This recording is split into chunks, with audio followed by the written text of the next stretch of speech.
Hierdie is nou nie nagemaak nie. Ek het dit altyd by my, so jy gaan dit dink, ek het dit nou aspirus dat jy is, maar elke dag van my lewe dra ek hierdie in my sak. O ja. Wat vir myself en partykeer as ek met mense praat, dit bietjie af is verkoue, maar jy het hierdie gemaak, hoop jy onthou dit. So dis 'n heuningsakkie met paar ander goed in. Ja.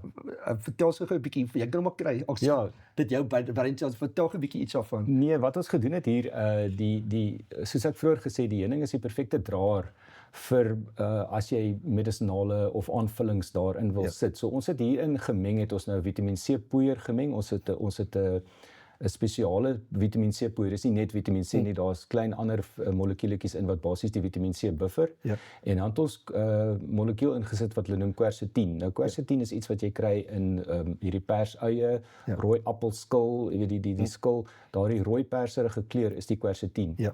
En dis 'n baie belangrike verbinding. Hy werk saam met Vitamiin C. Ja. Maar in die liggaam ook maak hy die kanaaltjies oop vir sink om in jou selletjies in te gaan en die sink tree antiviraal op. So die quercetin verbeter daardie proses dat die sink in die selletjie kan ingaan en saam met die Vitamiin C maak dit die perfekte pakkie. Ja. So ons het dit hierin gesit en dan het ons een van die vorige was eintlik een van die vorige Nisboere episodes, ek dink dit was reeks 2, het ons van die mushroom ekstrak, die champignon ekstrak, die reishi wat het ons ook hierin gesit, want die reishi het, hoekom ons dit gedoen het, soos ek vroeër gesê, die heuning het so 2 tot 3 van die natuurlike suikers in en die reishi het die ander 5 in. Sure, ja. So dis 'n perfekte mengsel van die 8 natuurlike, hulle noem dit in Engels glyconutrients, so dis glikonutriënte, wat die natuurlike suikers is wat jou immuunstelsel, dit tree op soos 'n kommunikasiemiddel tussen jou immuunselletjies, sodat hulle beter kommunikeer en 'n beter reaksie loods wanneer daar infeksie is.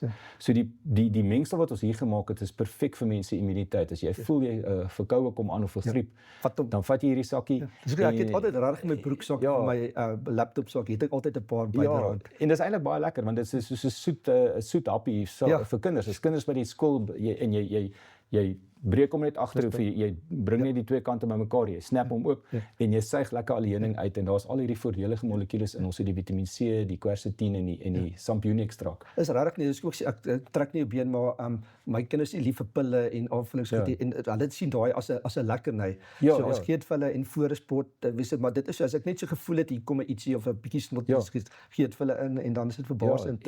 En wat ons doen hier is dis basies 'n aanvulling en soos jy sê, dit omseil die ding van om 'n pil of 'n kapsuletjie te drink wat moeilik is. Hierdie is die aanvulling maar in soet heuningvorm. Vinniger. En die aksie is vinniger want hy's reeds in 'n poeier opgelos in die heuning. Waar as jy die tablet of die kapsuul drink met jou liggaam dit eers verteer en die aksie is stadiger en baie keer verloor jy van die aksie. So hierdie is 'n perfekte aanvulling wat eintlik die pilletjie en die kapsuulroete heeltemal omseil.